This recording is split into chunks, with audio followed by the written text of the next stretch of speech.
Hello, my name is Dustin Erdosh. And I'm Susan Hanisch. We're with the educational nonprofit Global ESD and the Max Planck Institute for Evolutionary Anthropology. On Wednesday, May 13th, we gave a webinar with the ISTE Global Collaboration Network. And due to some recording issues from the Zoom conference call, we wanted to re-record this for clarity and access. So we're going to go through the slides, and then if you want to see the questions from educators at the end, we link to the original webinar in the notes below. So our webinar is about teaching the science behind sustainable behaviors. What we're going to do is tell you just a little bit about us, then talk about what we mean by the science behind sustainable behaviors, give a few practical teaching examples about how you can engage students in this science around the challenge of human cooperation, and then we'll leave you with some tools for exploring human behavior across the curriculum. So as I mentioned, we have an international nonprofit called Global ESD.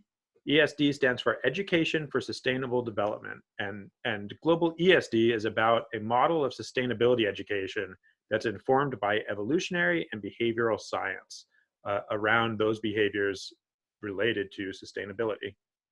We do this work in cooperation with the Department of Comparative Cultural Psychology at the Max Planck Institute for Evolutionary Anthropology here in Leipzig, Germany. And so the reason we developed this approach is because there's an increasing recognition of the link between behavioral science and sustainable development. We can even say that behavioral science has become central in tackling a wide range of sustainability problems. So if you know about the United Nations 17 global goals for sustainable development, we can think about all of the different behavioral dimensions, the behaviors that drive, either allow or hinder the ability to achieve these big global goals, whether it's poverty, hunger, health and well-being, education, of course, to ecological or economic concerns, climate change, to cooperation itself around the goals. At the level of science, we see that this is increasingly recognized as human behavior is increasingly recognized as central to solving these problems. In the case of the current COVID-19 pandemic crisis, a recent paper from Nature Human Behavior gives an outline of the different behavioral dimensions needed to address it or productively engage the challenge of this pandemic issue. And a lot of these concepts, the core behaviors and cognitive aspects of this crisis, are actually the core concepts that we're teaching in our Global ESD approach. At the practical level of climate change, we're seeing a number of leaders emerge that are focused on synthesizing what we know about human behavior to deal with the multiple levels of cooperation needed to address a complex problem like climate change. And so experts recognize this. The United Nations, UNESCO, recognizes that technological solutions, political regulation, financial instruments alone cannot achieve sustainable development. It requires transforming the way people think and act. But we can ask, what exactly is the role of behavioral science and education in enabling this transformation of thinking and acting? So that's where our Global ESD approach comes in. What we're arguing is that teaching human behavior as an interdisciplinary theme can offer new opportunities for teaching and learning about sustainability science. To help teachers do this in a practical way, we've developed a number of open access free resources available on our website. One of them is the Teacher's Guide to Evolution, Behavior, and Sustainability Science. And this is kind of a fun guide to big picture concepts and ideas that connect where humans came from to how we behave today to how we might develop a more sustainable future. And this is available in English and is also in German through our partner, Evo Leipzig. The Teacher's Guide provides a set of educational design principles and also content anchors. These are different content areas, scientific methods, and topics that can help teachers connect the dots with their students on what is the human condition, where did human behaviors come from, how diverse are human behaviors across culture, and how can we understand the role of behavior in sustainable development. We can't go through all of these today, but we're going to give you just a couple insights into how this can be done in your classroom. So we'll begin with a behavioral experiment from the Max Planck Institute. This is what we'll do here is describe the experiment in the context of how this might be done in a classroom. And so this is a comparative or cross-species cooperation experiment that is conducted at the Max Planck Institute for Evolutionary Anthropology. And the researchers wanted to know, how do 6-year-old children and chimpanzees behave when they have to share a resource with a partner? And so what we do here in the classroom is explain to students exactly how the experiment is set up, and we ask them to make a prediction. In short, what we have here is pairs of 6-year-old children from Leipzig, Germany, and pairs of mature chimpanzees from a conservation reserve. And in each case, the partners have to share a limited renewable resource in exchange for a reward: candy for the children, mango juice for the chimpanzee. So how will these species behave? Who will do better at this task? And in what ways will they act? In the classroom, we have students and teachers make predictions about these questions. So think about what your answer would be, and now we'll show you how our students and teacher partners respond.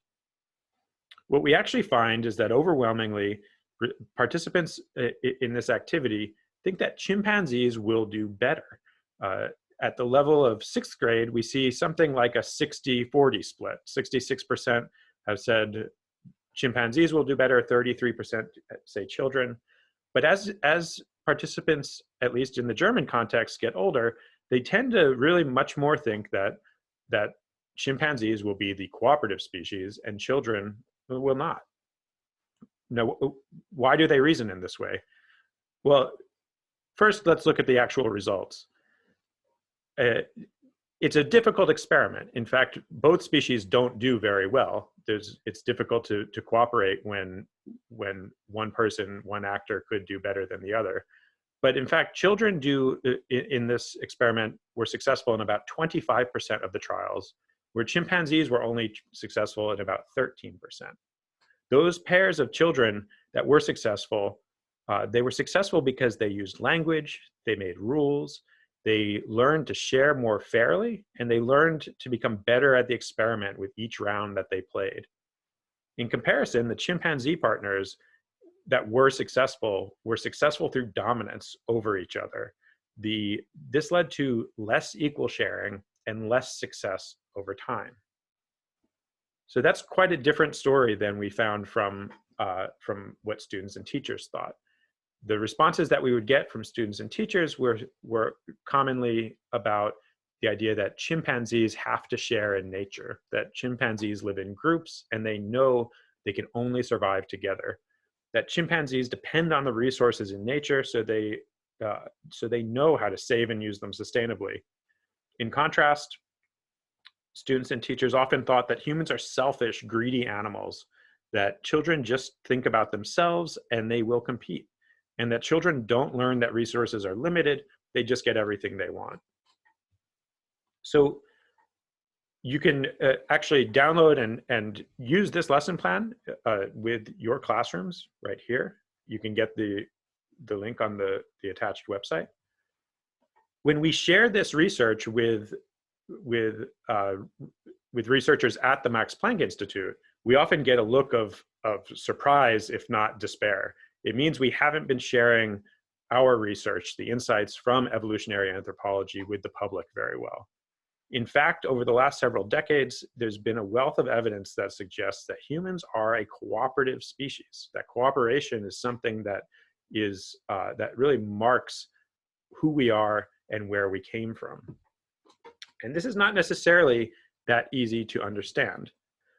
In fact, cooperation pervades our everyday lives, from riding in public transportation to just the functioning of an everyday city, to big global projects like the International Space Station or the United Nations. Cooperation is at the heart of who we are as a species, but it's often so much part of the fabric of our lives that we may not see it. So I'll now let my colleague Susan Hanisch ask, why do students maybe think this way?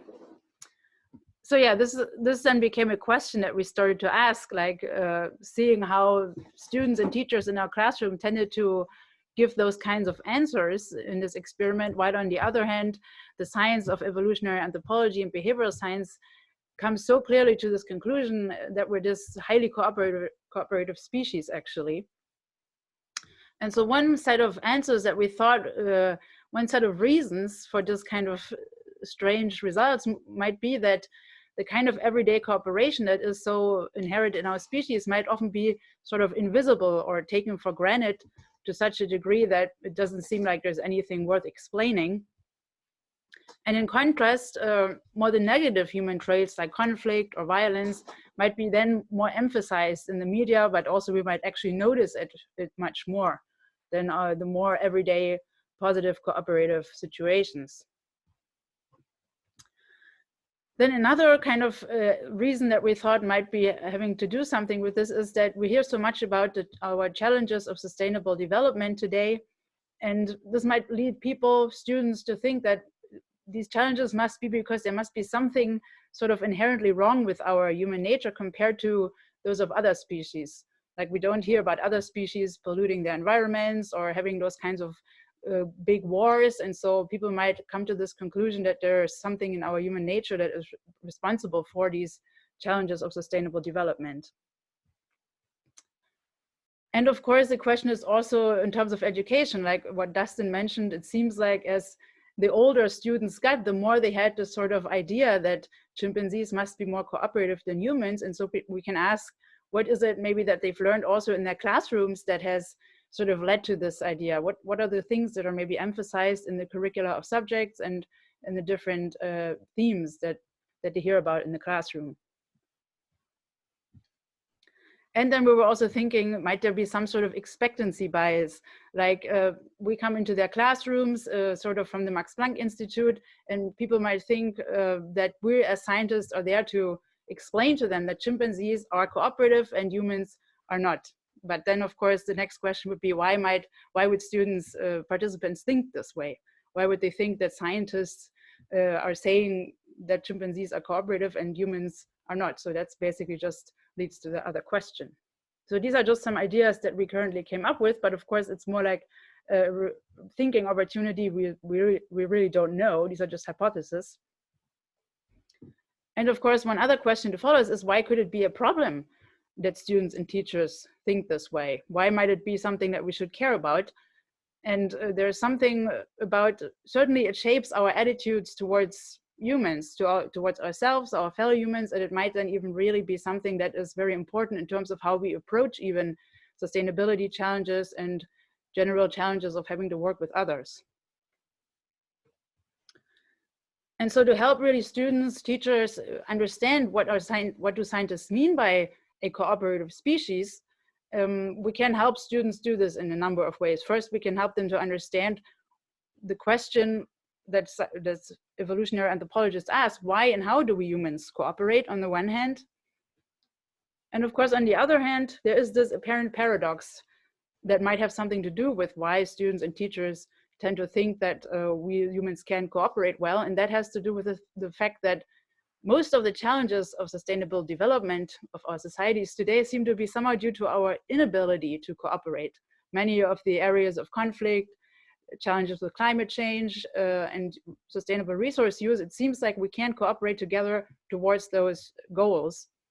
But at the same time, we have all these other feats of cooperation, even on an international level. And so we can ask more specifically, what are the conditions and behaviors that hinder and favor cooperation towards shared goals? And this is kind of a core question that we can help students and teachers explore in the classroom. And to do this, that's kind of what we want to go into a little bit deeper now. One thing that one has to understand around this challenge of cooperation is a so-called kind of dilemma when it comes to using shared resources. So you can imagine many groups of people. Let's just imagine a group of foresters having to share a common forest together. And in such a situation, when a group of individuals have to share a common resource, whether it's a forest, but also groundwater, ocean, fisheries, pasture, even just space, some may be tempted to take a little more of the resource for themselves or contribute even a little less to the maintenance of the resource, just because they can get something out of it and doesn't seem to have any negative consequences. Now that might make others tempted to also take a little more from the resource. There's nothing wrong with it. Doesn't seem to be having any negative consequences. Also, they don't want to be the fool.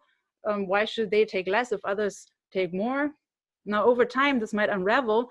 And then eventually everybody might start doing that. And then the whole common resource may be depleted. And this has the negative consequences for everyone in the long term. And so this sort of kind of unraveling of the situation like this over time, this is a thing that has become known as the tragedy of the commons. And that's kind of course, a tragedy because the fact that everyone wants a little more leads at the end to the outcome that everyone gets less. And this is actually a central model in evolution, behavior, and sustainability sciences. And that's what makes this kind of also a very interesting concept for sustainability education. And there's then different ways you can explore this sort of challenge or tragedy of the common situation with students in the classroom. One kind of set of tools we've developed are computer simulations. Here's a very simple one with two foresters sharing a forest.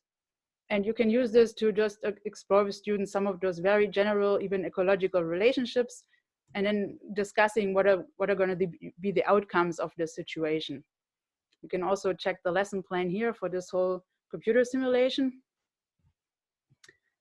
And then we have also developed more computer simulations that build on this very simple one, adding more and more other processes and principles like evolution and social behaviors to explore really what is the challenge of using shared resources, how can populations actually sustain themselves and overcome this tragedy of the commons. And so, yeah, as I said, this tragedy of the commons, it's such a central model in evolution and sustainability education that even this experiment that Dustin described earlier, it was designed to represent this situation of having to share a resource and seeing how will individuals behave. Can they overcome this tragedy, or will this tragedy actually come about because of competition between those individuals? And so the situation of having to share resources and this tragedy of the commons is sort of a type of a bigger class of situations that we can call social dilemmas. So these are always situations in which people tend to behave in a way that benefit themselves, but might harm the whole group, or just even that there might be beneficial outcomes in the short term, but then negative outcomes for everyone in the long term. So here's even another situation that represents this. Kind of a funny comic where people are stuck in a traffic jam and everybody's thinking, if these idiots would just take the bus, I could be home by now. And now everybody thinks that. And so why doesn't everybody not take the bus? Well, everybody is motivated to take the car because it seems faster and maybe easier for them to take the bus. But if everybody thinks that and takes the car, then everybody is stuck in a traffic jam. And so everybody loses at the end. And so that's kind of the essence of a social dilemma. And now such social dilemmas seem to be at the heart of many, or almost most or all of the sustainability issues, and that is why they can be so difficult to solve. There seems to be this kind of misalignment between what we as individuals might be motivated to do in the short term tomorrow for our summer holiday and what might be best in the long term for our global community. And so sustainability scientists are trying to understand what are the conditions and measures that can help us solve such dilemmas, so that the situation at the end leads to the best long-term outcomes for everyone in our groups. And so the nice thing also with this concept of social dilemmas is the fact that they're actually everywhere. They don't have to be very abstract. It's not just something about climate change or bigger social issues, but we even find them in our everyday lives. So just think about if you're maybe sharing a house with somebody, sharing a kitchen, there might be sort of this dilemma between, do I feel like cleaning up right now, and how do we get to live in a clean house together if everybody kind of maybe starts to slack a little bit.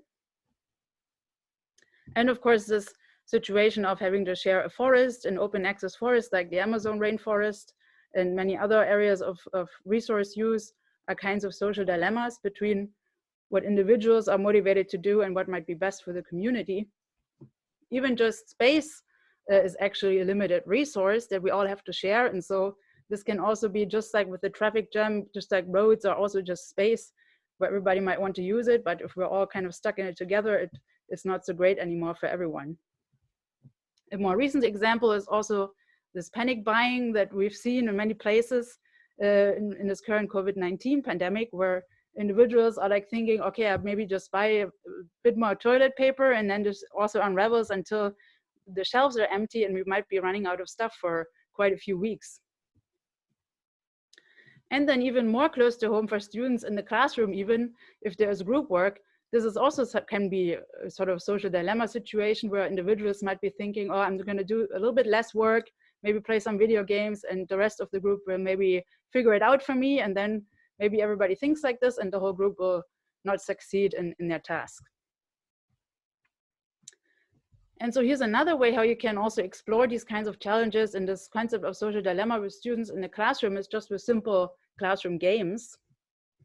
And of course, the benefits are that students can really experience more closely some of these challenges of cooperation, and then you can more refer back to this experience, build on it, even extend games with more other dynamics and conditions. And then you can also really encourage transfer to real world situations. And so here's again a link to a lesson plan, a very simple classroom game that also doesn't take many resources that you can use to explore with students this social dilemma concept. Now, the big question is, of course, how can we solve these social dilemmas in everyday life and also then in the bigger sustainability problems of our time? This is, of course, the big question that many scientists have begun to ask. And here we want to just focus and introduce one of them, a very important one. This is a woman called Elinor Ostrom. She was actually the first woman to win the Nobel Prize in Economics in 2009 for her work. She has unfortunately died already, but what she studied many diverse common pool resource situations in the world. So again, these are situations in which a community of people have to share a common resource, whether it's forests, fisheries, an irrigation system, pastures. And she wanted to find out, she wanted to see, is the tragedy of the commons always the inevitable result, or do we also see communities that are somehow able to sustain their resources, work together to manage this resource sustainably? And she has demonstrated that humans in fact can cooperate. They are able to share resources in a way that is sustainable, but you've also found that this only seems to happen under certain conditions, or these human groups that are successful seem to have certain conditions in place. And these have become known as the Ostrom's core design principles.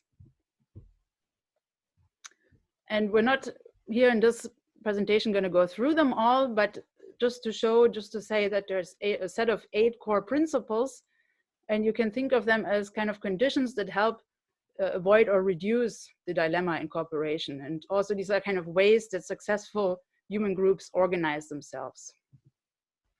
And again, there's now different ways that you can explore these principles with students in the classroom. Here's just again a link to a lesson plan with some texts where you can, where students get to know these principles a little bit, and also what they can look like in different contexts. So these principles, the nice thing with them is that they're very general.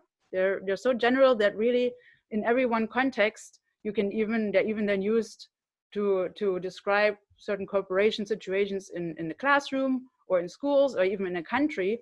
And so the way these principles are being implemented can look very differently across contexts. So this kind of helps students to really also transfer understandings of higher level principles to different areas. And now again, these content anchors that Dustin also mentioned at the beginning, again, through them, we can explore human behaviors and these challenges and opportunities of cooperation across different content areas that can also link nicely to different subjects in school. And here's again just a few examples.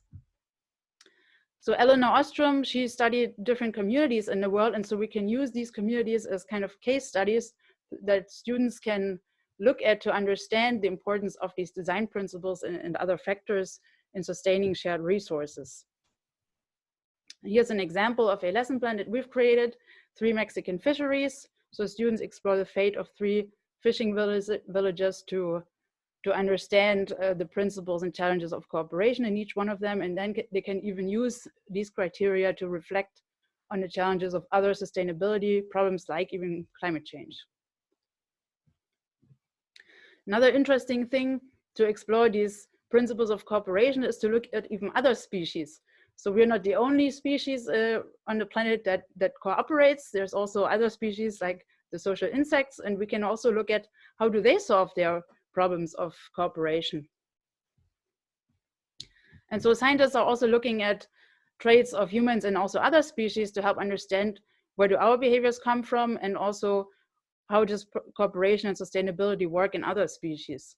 And a great example is again also the honeybee. There's this interesting book, The Honeybee Democracy, so it's quite a nice analogy.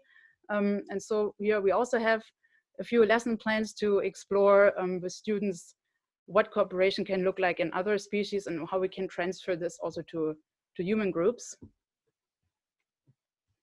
And we mentioned games already. Behavioral scientists are also playing games with people of different cultures and ages to also explore the conditions that allow or hinder humans to cooperate. One example of a game is the so-called public goods game, which is kind of very similar to the situation of the tragedy of the commons.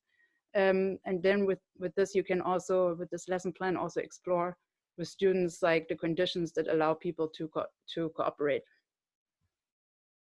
And finally, one other content anchor, again, interesting, is to look at human evolution.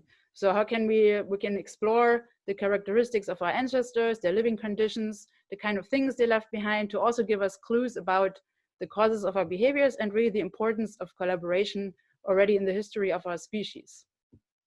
And so here are just some links to a number of materials on our website that especially have to do with the origin of our social behaviors in relation to cooperation. And I think now I'm going to hand off again to Dustin. Thanks, Susie. And so many of the materials that we just provided to you are helpful for classroom learning about the core concepts and ideas behind human evolution, behavior, and sustainability. But ultimately, we need students transferring these concepts into the real world. And so we have a couple of initiatives that we're working on to develop more project-based learning where students can actually really apply this understanding to the world.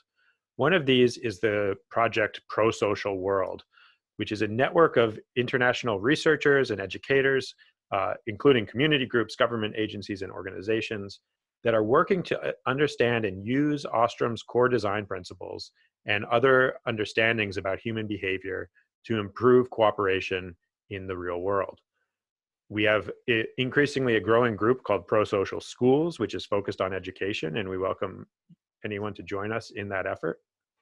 In our context here in Leipzig, Germany, we're working within the Max Planck Institute for Evolutionary Anthropology to develop what we call the Evo Leipzig Community Science Lab. And this has been something we've been working on this entire past school year, where we've been inviting 8th graders to come to the Institute and learn about these concepts and explore how they play into their everyday lives, whether it be in climate action initiatives such as Fridays for Future, and increasingly in the cooperation dynamics within their own school communities. A project we call the Evolving Schools Project, in which students are learning about the evolutionary and cooperation science perspectives on modern education, and then they're developing and reflecting on policy proposals to improve their own school climate. And this is an early stage project that we intend to continue even in this pandemic context, and hope to expand greatly next year, and welcome you to join us in that.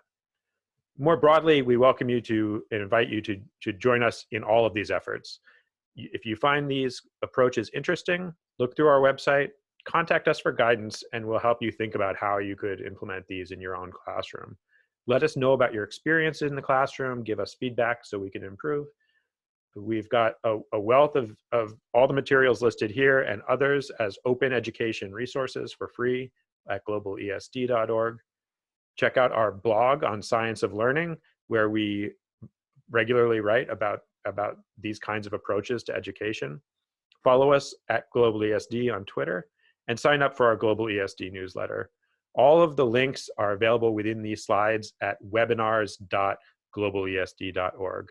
So thank you very much, and we hope to hear from you. Thank you.